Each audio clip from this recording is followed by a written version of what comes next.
Hey guys, it's Lisa and welcome to my channel.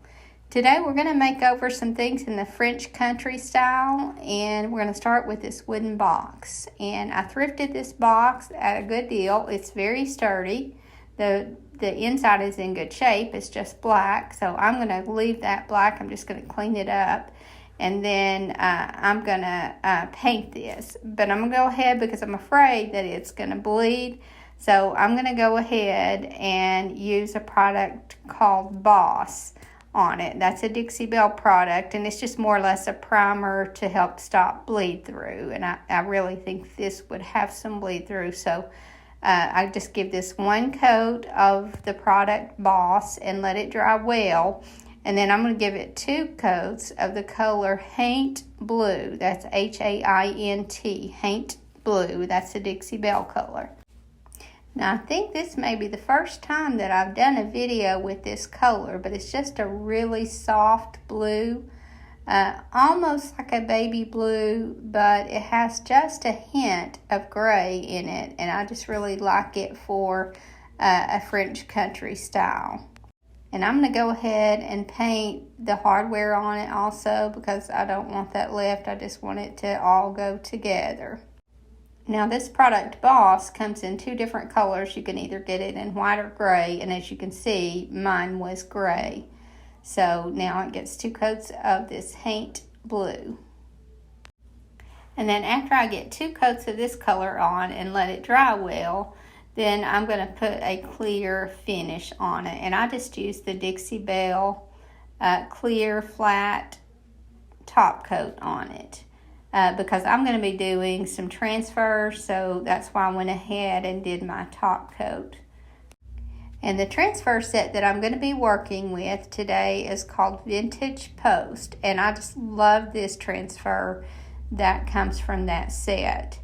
But it has several in that one, and I just picked some of those, and I'm going to put them on this box. Now this one I want to be on the top and somewhat on the front. So I'm just kind of holding it where I want it because I'm going to do some script stamping, and I want to make sure where I need to do my stamping.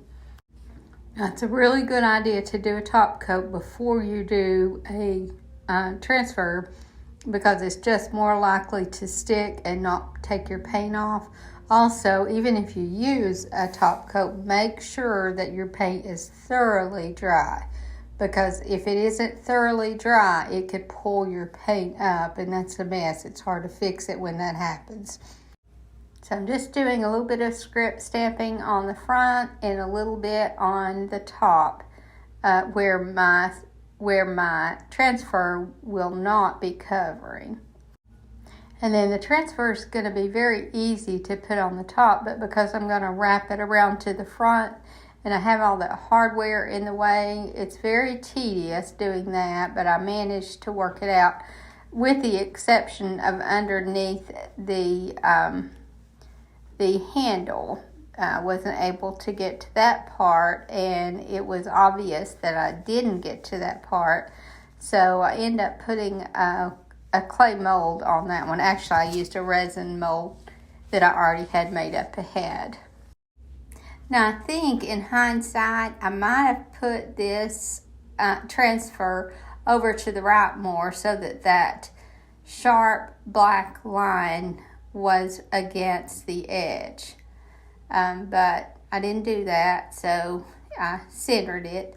And I just took some sandpaper afterwards and just kind of faded that out. So, because I like to just lightly go over my transfers with sandpaper anyway, because it just kind of makes it blend more and it just gives it a better look, I think. Again, this top was very simple to do, but the front, it took some work. So I'm not going to make you watch all that. I just kind of put it down a little at a time and just kind of worked around that. So I think it looked pretty good other than underneath the handle. And again, I'm gonna be adding a mold to take care of that.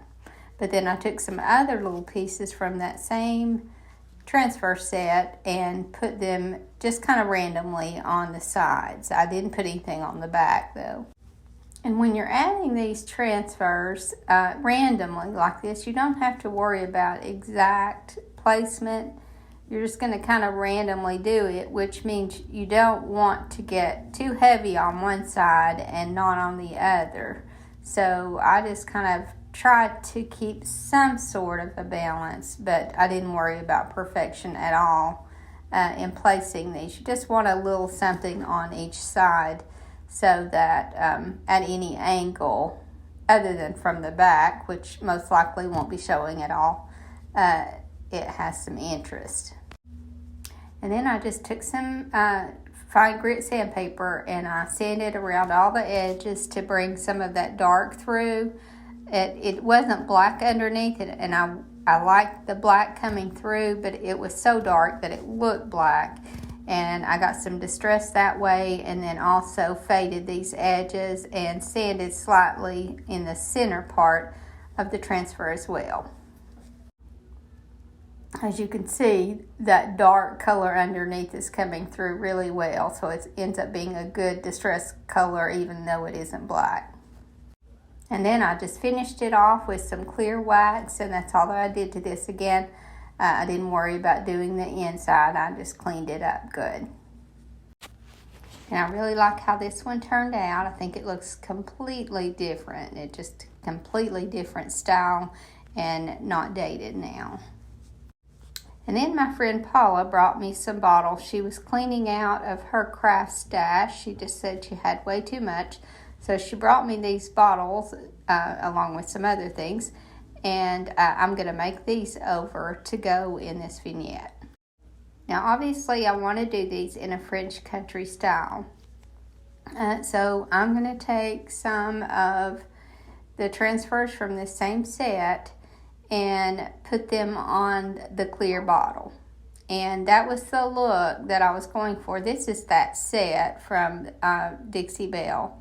But the look that I was going for is that clear glass. But once I put it in my vignette, it just didn't show up the way I wanted it to at all. So I ended up making another change, and I'll show you that when I'm finished, but I didn't keep it the way that I finished it to begin with. So transferring on glass is very easy to do, and I just put it directly on this glass. And then, so I put a transfer on the front side and the back side of both of these bottles. And then I'm going to add some gilding wax. Then I noticed a little chunk out of that one at the top, but I'll cover that up with some lace.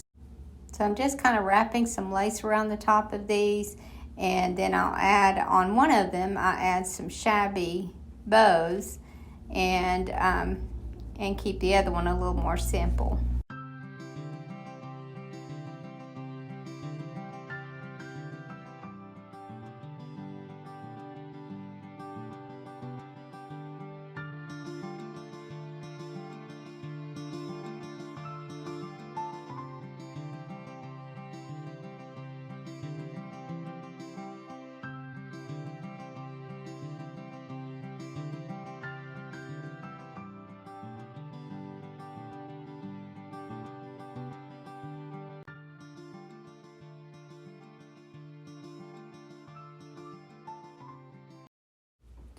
So I'm trying to use a little bit of that color of blue. I found some lace that was that really light blue, and I'm working that into these rosettes. Now, if you've noticed on these roses, I'm doing it very loosely and not very precise, if that makes sense. I'm not doing the roses really tight and neat because I kind of like the really loose, shabby look of the roses on this. So I don't glue all the way around, and I kind of leave some play in the ribbon so that it makes them kind of a fluffier, more free style. And now I'm just adding some little fake pearl beads. And on the other bottle, all I'm going to do is just tie a lace bow on it and then glue some embellishment in the center of that bow. And I decided on these bottles that I had some good places to rub some gilding wax, and it needed something, I felt like.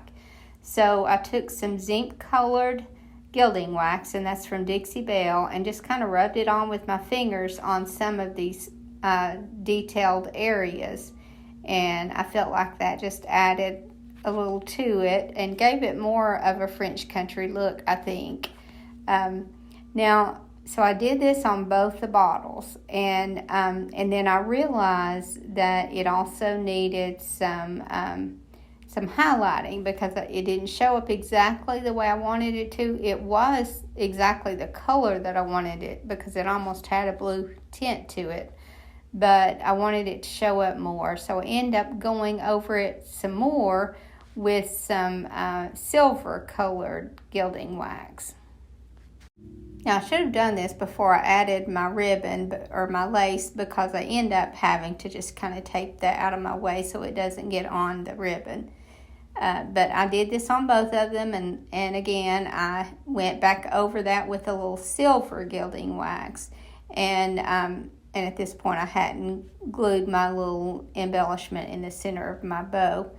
But I liked the way this looked when it was finished, but I still wasn't completely happy with it.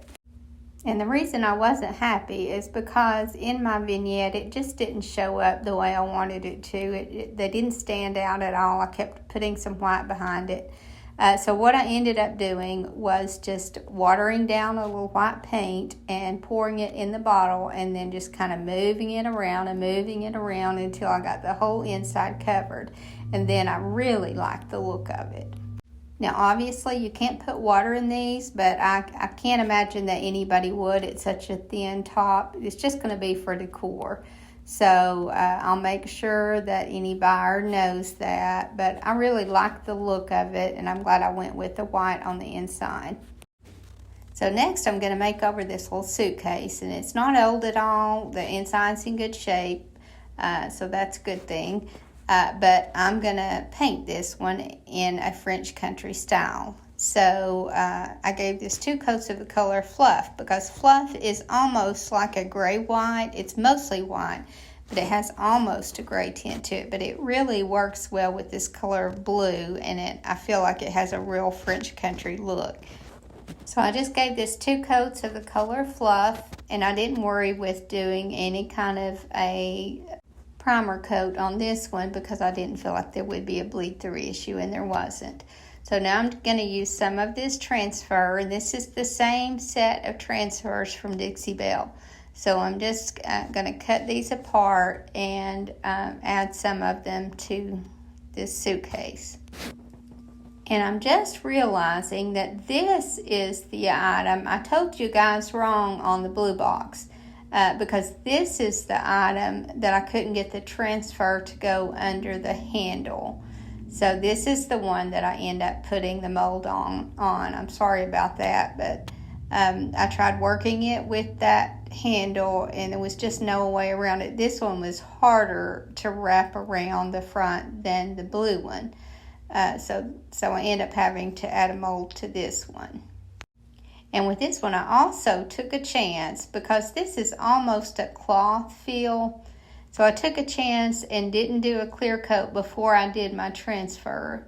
Because usually when you've got a surface like this, it transfers really easily. And especially when the paint that you put on it soaks into the fabric well, then you're not going to have to worry about pulling that off. So I didn't even clear coat this one, and it worked out really well.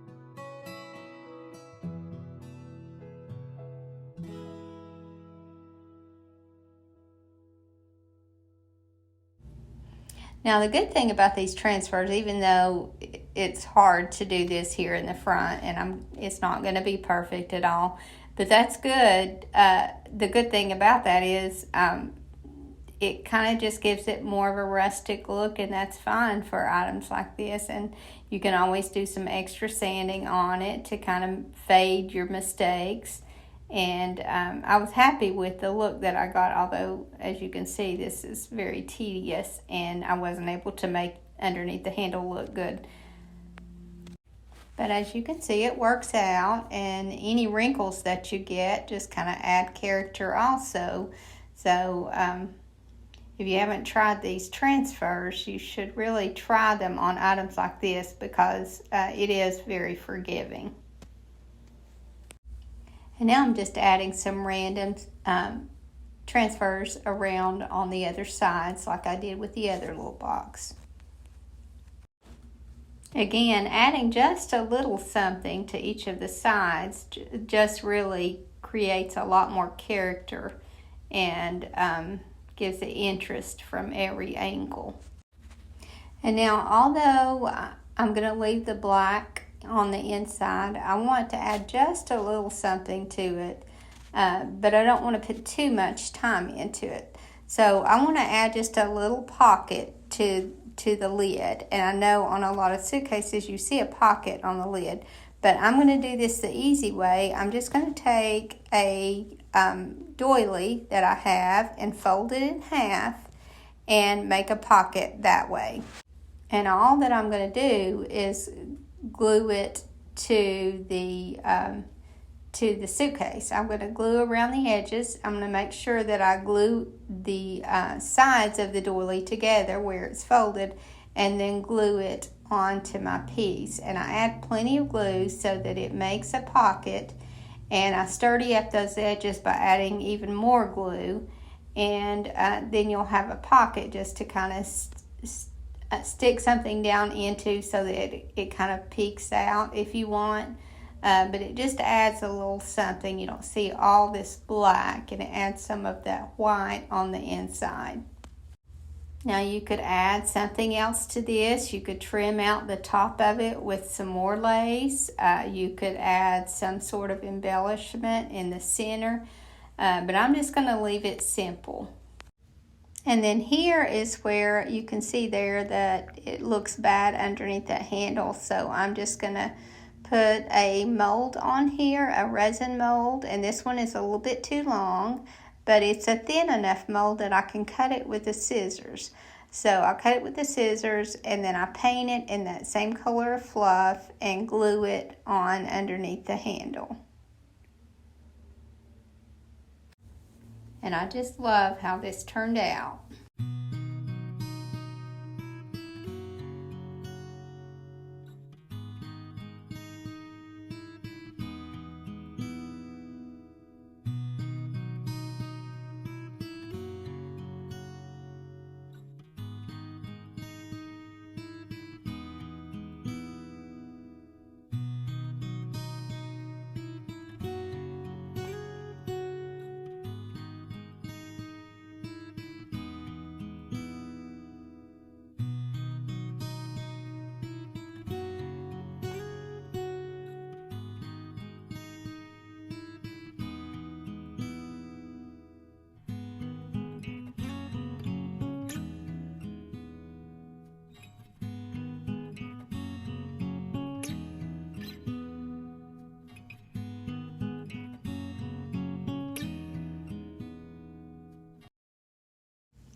Now I painted a little book in this same color, and I gave it 2 coats of this color and let it dry well, and then I'm going to put one of those transfers on both the front and the back of this book, and then that will be a little piece that I can put in my vignette.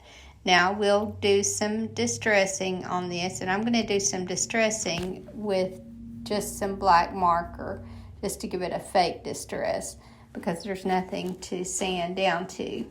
But other than that, that's all that I did to this, and finished it off with a clear coat. And I did forget to mention that I used some antiquing ink around the edges to give it more of an antique look. But this is just kind of a vintage looking book that will work well in my vignette. So now I'm going to do a simple hang tag to go with this. And I started with a little white piece of cardboard, and I'm going to paint it with this color of blue, this Haint blue, so that it will go in this vignette. And I'm just kind of doing a light coat. You couldn't do this with cardstock because you would cause your cardstock to curl up, but this is a stiffer cardboard, so I just did a coat of that on it. And once that dried, I inked around the edges with some antiquing ink on both the front and the back. And now I'm just going to transfer just a little scrap piece. As you can see, it is definitely a scrap piece that I had cut off of another one. And I'm just going to antique that, or I'm just going to transfer that over the blue side of this.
I hope you guys enjoyed this video, and I hope to see you in the next.